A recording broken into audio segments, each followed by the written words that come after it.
اللہ کسی قوم کو ذلیل و رسوا نہیں کرتا جب تک وہ اللہ کے حکموں کا انکار نہیں کرتی۔ قومیں رسوا اور ذلیل تب ہوتی ہیں جب اللہ کے حکام سے رخ پھیریں اور اعراض کریں، پھر قوموں کو پیس کے رکھ دیا جاتا ہے۔ ماضی کے اندر جو قوموں کو عذاب دیے گئے تھے وہ حصی تھے، اور حضور علیہ الصلوۃ والسلام کے بعد جو عذاب آتے ہیں وہ حصی نہیں ہیں، وہ معنوی ہیں۔ ماضی کے اندر جو قوموں کو عذاب دیے گئے، ان پہ پتھر اترے، ان کے اوپر چوہوں کا عذاب آیا، ان کے اوپر مینڈکوں کے عذاب آئے، طوفان آئے، ڈبو دیے گئے، ان کی شکلیں مسخ کر دی گئی، خنزیر اور بندر بنا دیا گیا، مختلف صورتوں میں تبدیل کر دیا گیا۔ لیکن اس امت میں ایسا نہیں ہوگا، مسخ حقیقی نہیں ہوگا، معنوی مسخ ہوگا۔ مطلب کیا کہ حقیقی مسخ تو یہ ہے چہرے بدل جائیں، معنوی مسخ ہے چہرے نہ بدل جائیں، سوچ غلط ہو جائے، یہ ہے مسخ معنوی، اندر بدل جائے، اور وہ عذاب معنوی ہوگا۔ اور اس عذاب معنوی کی صورت تشتت ہے، افتراق ہے۔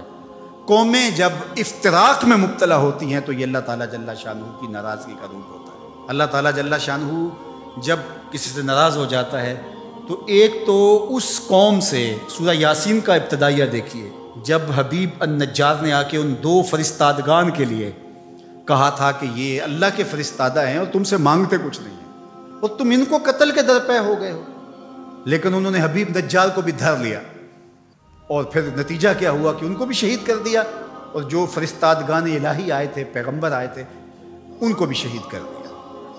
اور سورہ یاسین میں وہ سارا واقعہ موجود ہے، اور وہاں پڑھیے اللہ نے جو ان کے اوپر عذاب نازل کیا۔ ایک تو وہ چیخ تھی جس نے ان کو آ لیا، اور پھر وہ جو ہے وہ اپنے گھروں میں گرے پڑے ہو گئے، اور دوسرا جو عذاب اللہ تعالیٰ نے دیا اس قوم کو، اللہ تعالیٰ نے فرمایا پھر ہم نے ان کی طرف کوئی ہادی بھیجا نہیں۔ ذرا غور کیجئے، یہ باریک عذاب ہے، یہ معنوی عذاب ہے۔ انہوں نے میرے فرستادگان کی قدر نہیں کی تو پھر میں نے سزا کیا دی کہ پھر ان کی طرف میں نے کوئی ہادی نہیں بھیجا، رہنما نہیں بھیجا جو ان کی رہنمائی کر سکے، ان کو بلائے، ان کو پھر اندھیروں میں بھٹکنے کے لیے چھوڑ دیا۔ تو یہ بات ذہن میں رکھیے گا، جب قومیں تشدد، ناقدری، اچھے لوگوں کو نظر انداز کرنے کا مزاج پیدا کرتی ہیں تو پھر ان کے اوپر جو عذاب بھیجے جاتے ہیں ان میں سے ایک عذاب کہ پھر وہ حقیقی قیادت سے محروم کر دیے جاتے ہیں۔ آج میرے وطن اور عالم اسلام کی جو حالت ہے، ہم اس وقت قیادت کے اعتبار سے یتیم ہیں۔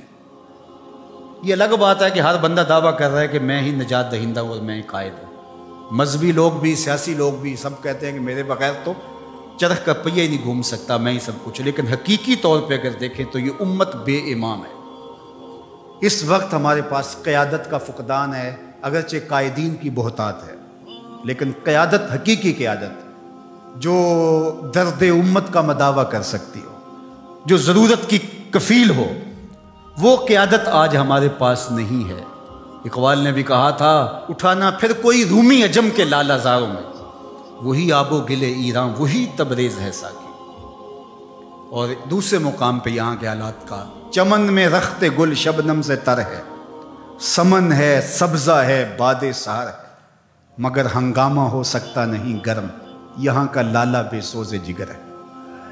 یہ سزائیں ہوتی ہیں قوموں کو کہ ان کے اندر پھر حقیقی قیادت کو اٹھا لیا جاتا ہے، پھر قوم بھٹکنے کے لیے چھوڑ جاتے ہیں، پھر مختلف جتھوں کے ہتھے چڑھ جاتی ہے، اور آج جو ہے ہمارے ساتھ ہو رہا ہے وہ کسی سے مخفی نہیں ہے۔